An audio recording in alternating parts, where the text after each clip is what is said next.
बिस्मिल्लाहिर्रहमानिर्रहीम। जोड़ों और हड्डियों का रूहानी इलाज।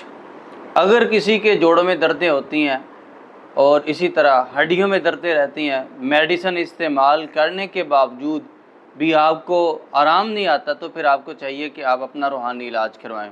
एक तो यह है कि आप दम करवाएं, क्योंकि तकरीबन 2 साल पहले हमारे इज्तिमाई सेशन में एक बच्ची आती है अचानक जब वो आके रुकिया में बैठती है तो उसमें हाज़री हो जाती है। अब रुकिया के बाद उसके वालिदैन मुझे बताते हैं कि कारी साहब, हम 3 साल से मेडिसिन इस्तेमाल करवा रहे हैं, इसके जोड़ों में दर्दें थी, हमने अच्छी से अच्छी मेडिसिन इस्तेमाल की है, लेकिन कभी इसको आराम नहीं आया। अब जब रुकिया में बैठी है वो बच्ची, तो उस वक़्त मामला वाज़ेह हुआ कि इसके साथ जो मसला है वो शैतानी मसला है। क्योंकि बाज़ औक़ात जब जादू किया जाता है तो उसमें जो हड्डी के ऊपर जादू होता है उसमें जोड़ों में दर्दें होती हैं, हड्डियों में दर्दें होती हैं। और इसी तरह अगर आप अपने घर में इसका इलाज करना चाहते हैं तो वो भी हम इंशाल्लाह आपके सामने रखते हैं। अगर कोई बुज़ुर्ग शख्स हैं तो उनके जोड़ों में दर्दें होती हैं, हालांकि बाज़ औक़ात जादू नहीं होता, लेकिन वैसे उम्र का तकाज़ा होता है कि जोड़ों में दर्दें होती हैं, हड्डियों में दर्दें होती हैं। तो उसके लिए आपने सबसे पहला अमल ये करना है कि फ़जर की नमाज के बाद बैठ जाएं अपनी जगह पे, अज़कार करें और उसके बाद इशराक की नमाज अदा करें, चाहे 2 रकत पढ़ें। क्योंकि रसूलुल्लाह सल्लल्लाहु अलैहि वसल्लम ने फरमाया कि जो शख्स नमाज इशराक अदा करता है, फरमाया कि इंसान के जिस्म के 360 जोड़ हैं और फरमाया कि हर जोड़ का सदका हो जाता है।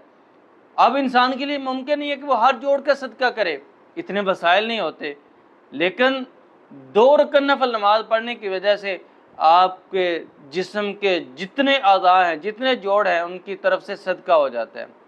तो इसलिए जिनके जोड़ों में दर्दें होती हैं वो नमाज इशराक पढ़ना शुरू कर दें। इंशाल्लाह अल्लाह की रहमत से उनकी जो तकलीफ़ है, जो दर्द है, वो ख़त्म हो जाएगी। और इसी तरह दूसरे नंबर पे हर नमाज के बाद सूरतुल फातिहा 19 बार पढ़ के अपने हाथों पे फूंक मार के पूरे जिस्म पे मार लें। तीसरे नंबर पे दूध पीना शुरू करें। अक्सर लोग दूध नहीं पीते।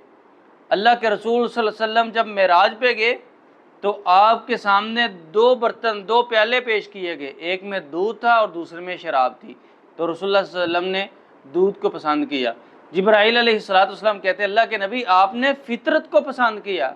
और कई मौका पर अल्लाह के नबी अलैहिस्सलाम को जब भी दूध पेश किया जाता, रसूलुल्लाह सल्लल्लाहु अलैहि वसल्लम ने कभी इनकार नहीं किया था। और इसी तरह एक हदीस में भी आता है, अल्लाह के रसूल सल्लल्लाहु अलैहि वसल्लम ने फरमाया कि 3 चीज़ें कभी वापस ना करो, यानी कि इनका इनकार ना करो अगर कोई आपको तोहफ़ा देता है। सबसे पहले नंबर पे अगर आपको कोई दूध पेश करता है, फरमाया कि इनकार ना करो।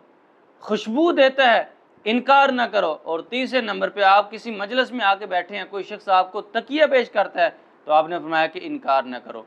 तो इसलिए अगर आपके साथ रूहानी मसला है या आपके जोड़ों में दर्दें होती हैं, आपके हड्डियों में दर्दें होती हैं, आप ये अमल शुरू कर दें।